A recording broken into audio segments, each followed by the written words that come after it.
Assalamualaikum warahmatullahi wabarakatuh. Perkenalkan, nama saya Tri Yoga Febriansyah, NIM 1905 1204038. Akan menjelaskan tentang model infrastruktur jaringan.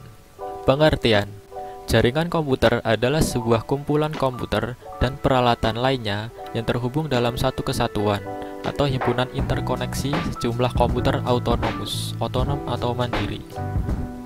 Sistem terdistribusi adalah suatu sistem perangkat lunak yang dibuat di atas sebuah jaringan. Perangkat lunaklah yang menentukan tingkat keterpaduan dan transparasi suatu sistem jaringan.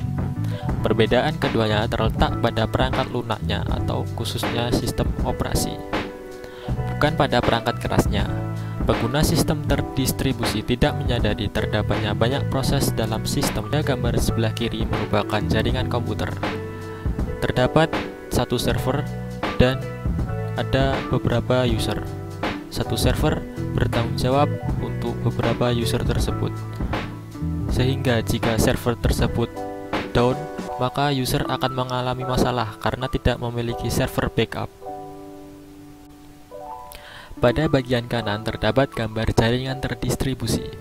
Di situ terdapat beberapa server dan beberapa user. Jika salah satu server mengalami gangguan atau down, maka user akan dapat dipindahkan ke server yang lainnya, sehingga user masih bisa menggunakan layanan. Pembagian jaringan berdasarkan jangkauan geografi. Terdapat 4 pembagian. Yang pertama, personal area network. 2, local area network. 3, metropolitan area network. Dan 4, wide area network.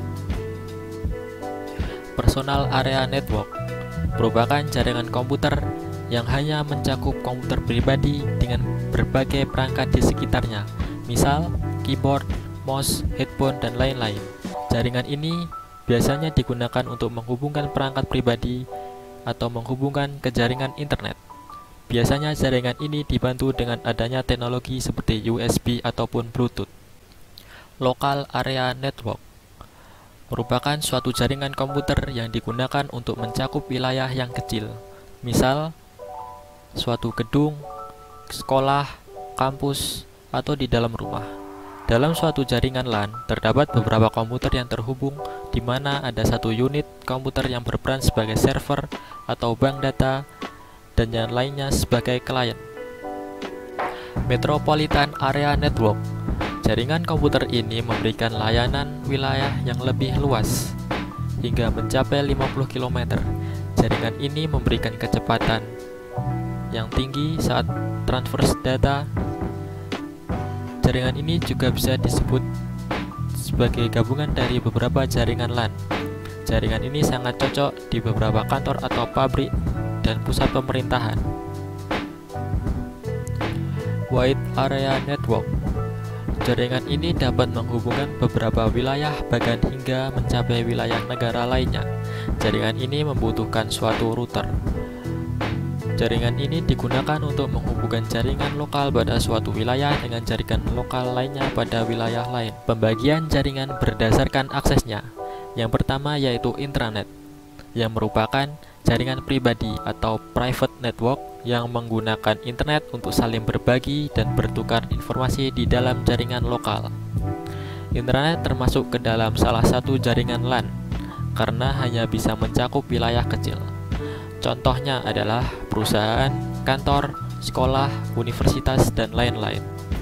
Yang kedua yaitu internet, sebuah jaringan yang menghubungkan komputer satu sama lain yang menggunakan standar sistem TCP/IP sebagai protokol pertukaran, sehingga kita bisa saling berkomunikasi, berinteraksi, dan saling bertukar informasi meski dalam jarak yang jauh. Pembagian jaringan berdasarkan cara membangunnya. Yang pertama yaitu jaringan ad hoc, merupakan koneksi jaringan sementara yang dibuat untuk tujuan tertentu seperti mentransfer data dari satu komputer ke komputer lainnya.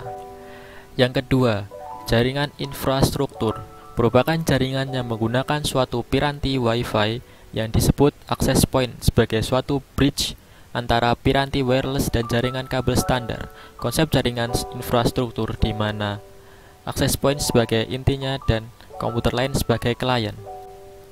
Topologi jaringan. Topologi bus. Kelebihan dari topologi bus. Yang pertama, biaya instalasi yang murah karena hanya menggunakan sedikit kabel. 2. Penambahan klien baru dapat dilakukan dengan mudah. 3. Topologi yang sangat sederhana. Kekurangan topologi bus. 1. Jika salah satu kabel terpotong, maka akan terjadi error ke semua workstation. 2. Proses sending dan receiving data kurang efisien. 3. Topologi yang sangat jadul. Topologi star. Kelebihan dari topologi star. 1. Apabila salah satu komputer mengalami masalah, jaringan pada topologi ini tetap berjalan. 2. Bersifat fleksibel. 3. Tingkat keamanan bisa dibilang cukup baik. 4. Kemudahan deteksi masalah cukup mudah. Kurangan topologi star. Pertama, jika switch sebagai titik pusat mengalami masalah, maka akan terjadi masalah keseluruhannya. 2. Cukup membutuhkan banyak kabel sehingga mahal. Dan ketiga, jaringan sangat tergantung pada terminal pusat. Topologi ring. Kelebihan dari topologi ring. Pertama, memiliki performa yang lebih baik dari topologi bus. 2. Mudah diimplementasikan. 3. Konfigurasi ulang dan instalasi perangkat mudah. 4. Biaya instalasi murah. Kekurangan topologi ring.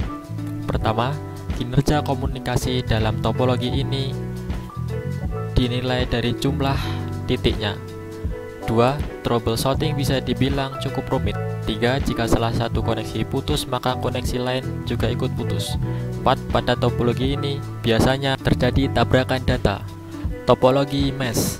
Kelebihan topologi mesh. Pertama, jalur pengiriman data yang digunakan sangat banyak sehingga tidak perlu khawatir adanya tabrakan data. 2. Besar bandwidth yang cukup lebar.